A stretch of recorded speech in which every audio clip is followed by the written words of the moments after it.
મહત્વના સમાચાર પર નજર કરીશું. વાત રાજકોટની કે જ્યાં પેટ્રોલની અછત અફવા ફેલાવવા માટે ડીલર એસોસિએશનના પ્રમુખને ભારે પડ્યું છે. એચપીસીએલ કંપનીએ પેટ્રોલ પંપ ડીલર એસોસિએશનના પ્રમુખની સામે કડક કાર્યવાહી હાથ ધરી.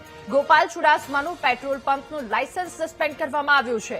અગાઉ પ્રદ્યુમનનગર પોલીસ સ્ટેશનમાં ગોપાલ ચુડાસમાની સામે ગુનો નોંધાયો હતો.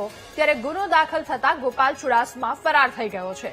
2 દિવસથી ફરિયાદ નોંધાઈ છે, તેમ છતાં ગોપાલ ચુડાસમા હજુ સુધી પોલીસ પકડથી દૂર છે. ગોપાલ ચુડાસમાના કારણે રાજ્યમાં અફરાતફરીનો માહોલ છવાયો હતો. લોકો લાંબી લાઇનમાં લાગ્યા હતા કલાકો સુધી. ત્યારે ગોપાલ ચુડાસમાએ પૂરતો સ્ટોક ન હોવાનું નિવેદન આપ્યું હતું અને ત્યારબાદ રાજ્યભરમાં અફવા ફેલાઈ હતી. અફવા ફેલાતા લોકોએ પેટ્રોલ ડીઝલ માટે લાંબી લાઇનો લાગી હતી. ત્યારે હવે પેટ્રોલ પંપ ડીલર એસોસિએશન અને ત્યારબાદ તેમની આ એક વાત, તેમના પર કાર્યવાહી હાથ ધરાઈ છે.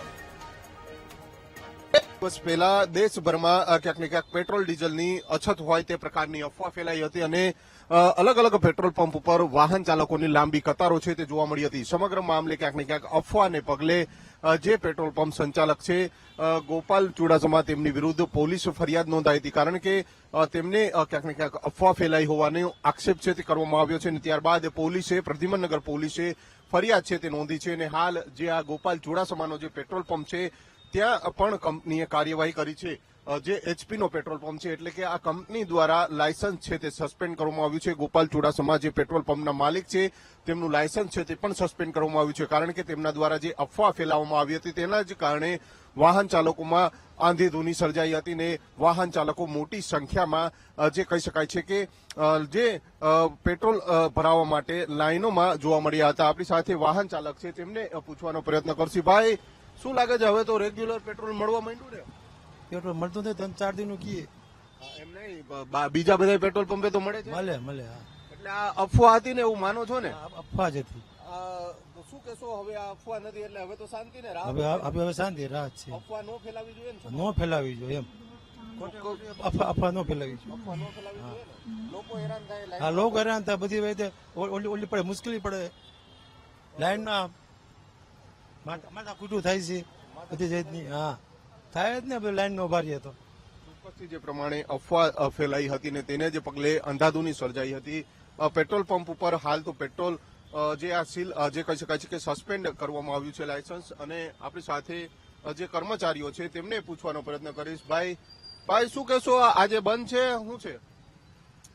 સ્ટોક અવેલેબલ નથી. સ્ટોક રસ્તામાં જ છે, આવી જશે એટલે ચાલુ થઈ જશે. હજી 1-2 દિવસ જેવું રહે ગરમા ગરમી, પછી થઈ જશે ચાલુ. આ પેટ્રોલ પંપનું લાયસન્સ સસ્પેન્ડ કર્યું છે, કઈ ખ્યાલ છે તમને? ના, એનો તો કઈ ખ્યાલ નથી. ગોપાલભાઈ આપણે એનું લાયસન્સ કંપનીએ સસ્પેન્ડ કર્યું એટલે સ્ટોક હવે લગભગ લાગે તમને આવશે, કારણ કે લાયસન્સ સ્ટોક તો આવી જાય એવું કઈ રદબદ થયું નથી. એ તો ખાલી વાતું છે. કાયદેસર સસ્પેન્ડ કર્યું છે એટલે તમને જાણ નથી એવું? તો જાણ બહાર છે અમારે. ચોક્કસથી જે પ્રમાણે કર્મચારીઓ છે તે પણ પેટ્રોલની રાહ જોઈને બેઠા છે, કારણ કે જે પ્રકારની પરિસ્થિતિ છે તે સર્જાઈ છે. જે વાહન ચાલકોને અફવાને પગલે આંધાધૂની સર્જાઈ હતી. દેશભરમાં અલગ અલગ પેટ્રોલ પંપ ઉપર વાહન ચાલકોની લાઈનો છે તે જોવા મળી હતી, પરંતુ જે પ્રમાણેના દ્રશ્યો આપ જોઈ શકો છો, જે એચપીનો પેટ્રોલ પંપ છે તે હાલ બંધ છે.